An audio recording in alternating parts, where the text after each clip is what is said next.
রোগীর চাপ কমে গেছে, এখন দেখি কেমনে না আসে।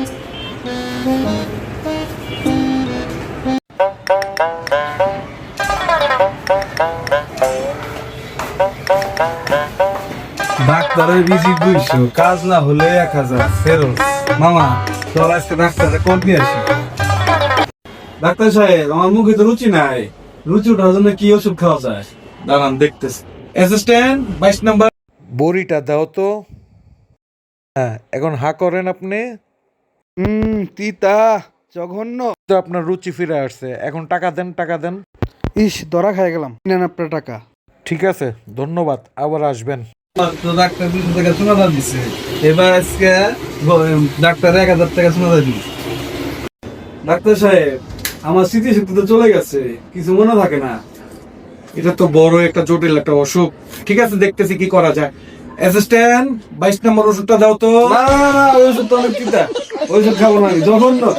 এই তো আপনার স্মৃতিশক্তি ফিরে আসছে, দেন এবার 200 টাকা দেন। আবার মামা করতে গেলাম।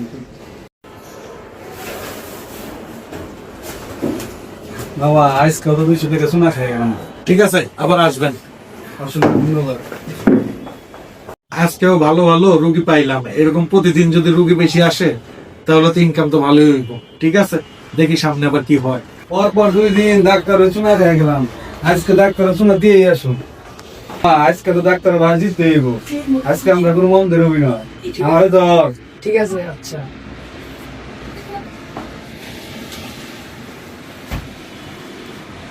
ডাক্তার সাহেব, আমি তো কয়েকদিন যাবো চোখে দেখি না, এটা তো অনেক বড় একটা অসুখ। ঠিক আছে, তাহলে যেই তো চোখে দেখেনি না, তাহলে তখন তো টাকাটা ফেরত যাওয়াই লাগে। এই নেন আপনার 1000 টাকা। আমার কি বলো বলছেন 100 টাকার নোট দিয়ে 1000 টাকা বলতেছেন? এই তো আপনার চোখে জ্যোতি বাইরে গেছে, তাহলে দেন আপনি এবার 200 টাকা দেন।